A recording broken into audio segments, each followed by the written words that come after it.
When your cat suddenly stops coming to you, do you really know what they're trying to tell you? Yes, it seems like they're just being a cat, independent, indifferent, maybe a little moody. But behind that withdrawal, there is something far deeper that most owners never notice until it's too late. It's one of the most heartbreaking things that can quietly happen in the relationship between you and your cat.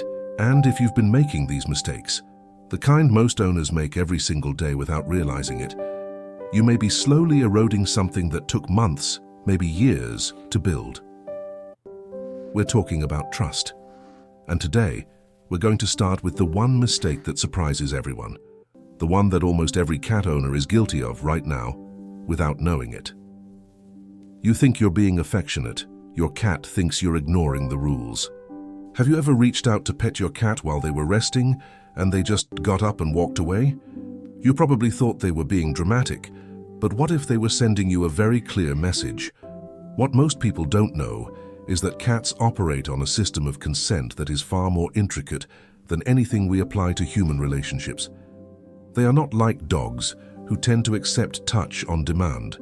Cats decide when contact happens, and every time you override that decision, even gently, even lovingly, you're not just annoying them, you're breaking a social contract. A study published in the journal Applied Animal Behavior Science found that cats showed significantly higher stress indicators when touched without initiating contact themselves, even in otherwise positive environments. Their cortisol levels rose, their body language shifted, and over time the cat began to associate the owner with unpredictability rather than safety.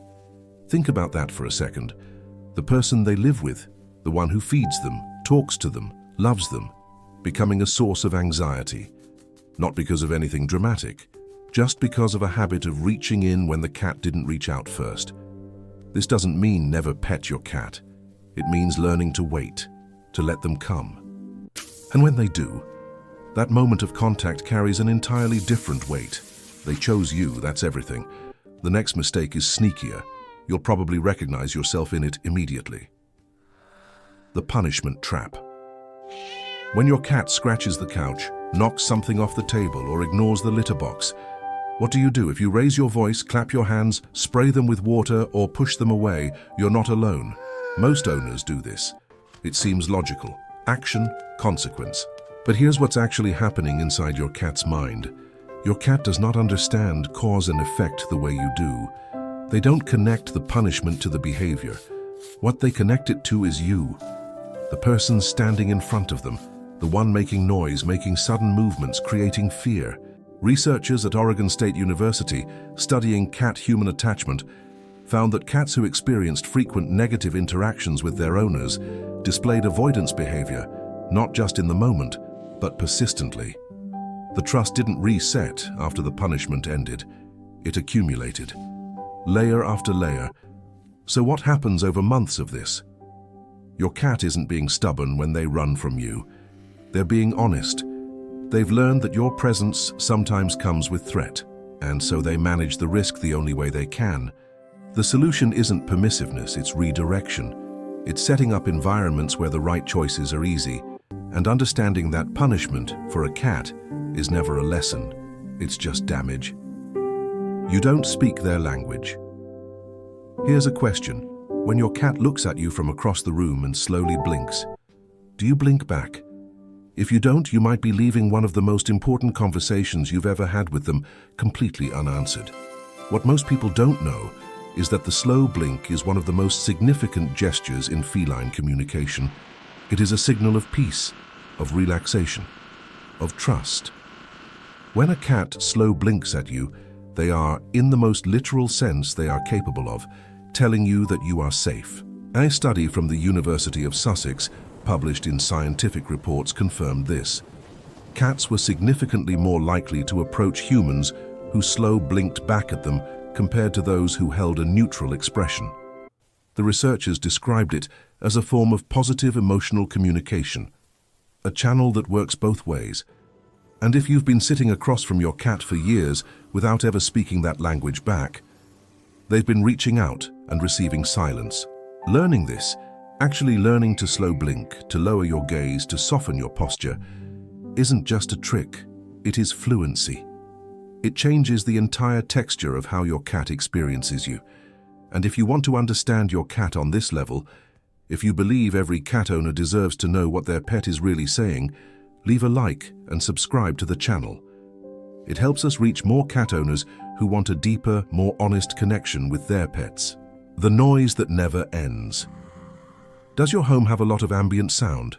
Music playing constantly, the TV running in the background, loud conversations, construction, frequent visitors? You might not notice it anymore, but your cat does, every second of every day.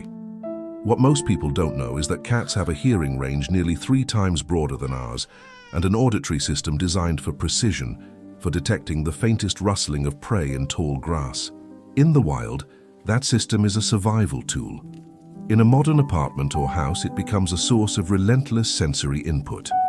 Research published in the Journal of Veterinary Behavior documented elevated stress markers in cats living in chronically high-noise environments.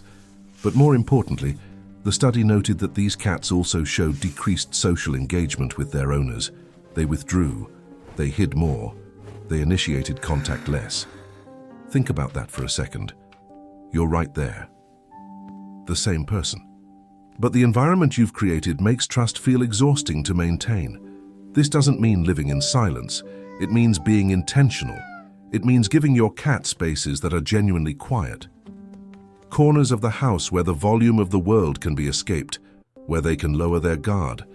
And when they do that, when they find that peace in your home, they associate that safety with you. You force the introduction. If you have multiple cats or you brought a new animal into the home, think back to how you handled the introduction. Did you put them in the same room and hope for the best? Did you hold one while letting the other sniff? Most owners do this with the best intentions. They want harmony, they want everyone to be friends. But what they're actually doing, in their cat's experience, is ambush. What most people don't know is that cats are not naturally social animals in the way dogs or humans are. Their social structures in the wild are complex and based on gradual voluntary exposure. The scent comes first, then peripheral sightings, then proximity, then maybe contact. This process can take weeks. Researchers at the University of Lincoln studying multi-cat households found that forced or rushed introductions were among the strongest predictors of long-term social conflict between cats. And crucially, the stress from those conflicts extended to their relationship with the owner, because you were the one who put them in that situation. Your cat doesn't know you had good intentions. All they know is that a stranger appeared. The environment felt unsafe and you were right there when it happened. A slow introduction, scent swapping, separated spaces, gradual visual access, isn't just a technique, it's a form of respect. It tells your cat, I see what you need, I'm going to give you time, you stopped paying attention. This is the hardest one to hear, and it might be the most important. When was the last time you actually watched your cat? Not just glanced at them while doing something else, not just talked to them while scrolling your phone, but truly watched, noticed. Noticed that they've been grooming the same spot too often, that they haven't been finishing their food, that they've been sleeping in a different place than usual, that when you walk into the room, the posture is slightly different than it was a month ago. What most people don't know is that cats communicate distress almost entirely through subtlety. They do not cry out. They do not demand to be noticed. They change in small ways, slowly, hoping someone who loves them will look carefully enough to see. A study from the University of California found that owners who engaged in what researchers called attentive observation, regular, focused watching of their cat's behavior and routines, detected health and behavioral issues an average of 3 weeks earlier than owners who did not. 3 weeks. Sometimes that's everything. But beyond the medical, there is something else happening when you watch your cat. They feel it. Cats are extraordinarily sensitive to the quality of your attention. There is a difference in their body language and behavior between being looked at and being seen. The owners who build the deepest trust with their cats are not the ones who spend the most money on toys or food or furniture. They are the ones who are present, genuinely, quietly present. We started today by asking whether you really know what your cat is trying to tell you.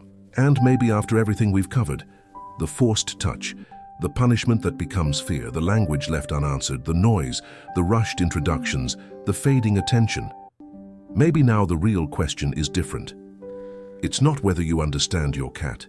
It's whether you've been showing up in a way that makes it safe for them to keep trying to reach you. Because that's what all of these behaviors are, at their core. Attempts. Your cat is constantly, quietly attempting to connect with you, to communicate, to trust. Every slow blink is an attempt.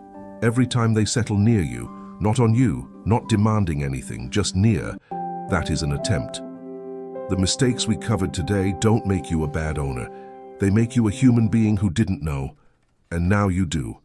So watch, wait, learn their language, lower your voice, give them time, and pay attention, the kind of deep, patient, unhurried attention that says, I see you, I'm here, you are safe. That's not just cat ownership, that is love, quiet, undemanding, and real.